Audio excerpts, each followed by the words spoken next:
Assalamualaikum. Bertemu dengan Bu Yeti dalam pembelajaran sastra menggunakan media digital.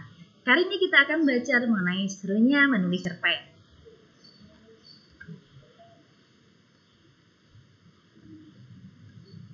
Ayo menulis cerpen. Siapa yang ingin menulis cerita? Menulis cerita itu memang mengasyikkan ya, karena kita bisa berimajinasi secara bebas. Berikut ini akan Bu Yeti jabarkan langkah-langkah menulis cerpen. Menemukan ide.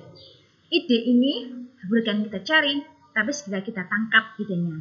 Nah, bisa dengan mengamati objek atau begitu pula peristiwa. Objek yang kita amati bisa berupa lingkungan sekitar, bisa pula dan mengunjungi suatu tempat destinasi wisata tertentu yang terkenal maupun tidak. Nah, sebagai contoh, jika kalian ingin menulis tentang bersetting kafe, kalian bisa mendatangi kafe buku. Di sini kita bisa merasakan bagaimana suasana kafe, apa saja menunya, bagaimana pelayanan barista, apa keunikan dari kafe tersebut. Nah, ini bisa kita jadikan sebagai deskripsi di cerpen kita. Yang kedua adalah banyaklah membaca. Membaca dan menulis ibarat dua sisi mata uang. Jika ingin jadi penulis yang baik, maka dia harus menjadi seorang pembaca yang baik pula.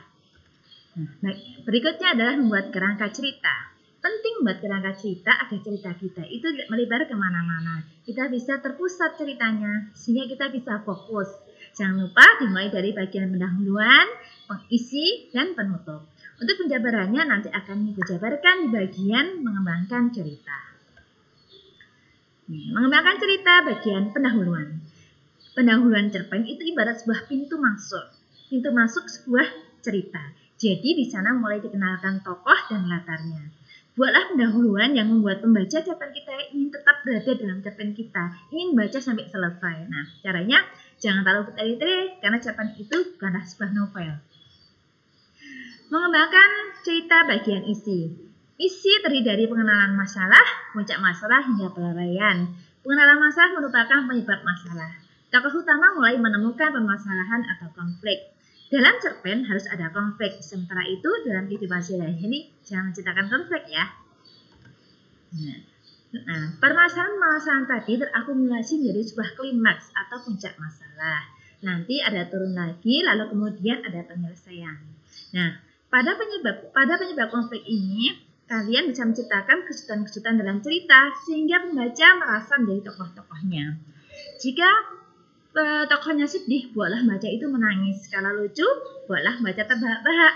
Jadi biarkan para pembaca kita menjadi baper alias terbawa perasaan. Sebagai tambahan, jangan penuhi cerpen kita dengan dialog-dialog. Apalagi jika dialog-dialog itu hanya dimaksudkan agar cerpen kita terlihat panjang. Jangan sampai ya. Mengembangkan cerita bagian penutup. Bagian penutup merupakan akhir dari sebuah cerpen. Seorang penulis bebas menentukan apakah ceritanya dibuat menggantung ataukah dibuat akhir yang jelas. Nah, yang jelas, penutup itu buatlah pembaca kita merasa bahwa cerpen yang baik adalah cerpen yang hidup di hati para pembacanya. Buatlah judul yang menarik. Judul sebenarnya fleksibel. Kalian bisa membuat judul di awal ataupun di akhir. Yang penting judul itu dibuat menarik mungkin. Judul ini bisa menjadi magnet bagi seseorang untuk membaca cerpen kita. Usahakan tidak perlu terlalu panjang.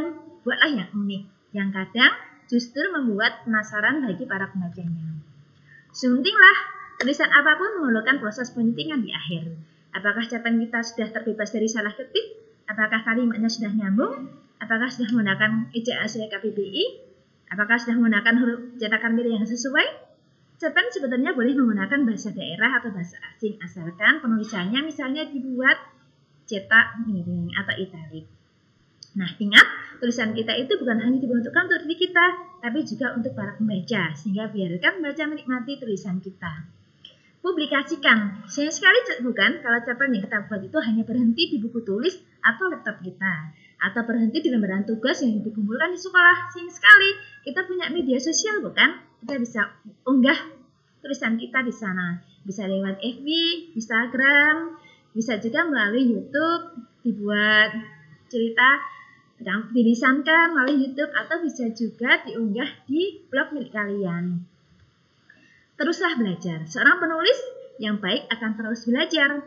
Kalau ingin menulis cerpen dengan baik, maka kita harus banyak membaca cerpen. Kenapa? Kita jadi tahu bagaimana model-model cerpen itu. Yang harus diingat adalah kita boleh membaca, boleh menikmati karya orang lain, boleh mempelajari karya orang lain, tapi tidak boleh menjiplak. Seorang penulis tidak boleh menjadi seorang plagiat. Itu diharamkan. Karena plagiat itu sama dengan mencuri. Jangan sampai ya. Nah, tips dari saya, ketika menulis, tulislah dengan hati apa saja. Tulis saja dulu. Jangan menulis sekaligus menyunting. Itu akan menjadi beban kita. Tulis satu lembar, jelek, buang. Jangan sampai. Kalau sebagai penulis pemula kita merasa tulisan kita jelek, itu malah bagus. Itu penanda bahwa kita akan terus belajar memperbaiki hingga cerpen kita menjadi cerpen yang baik.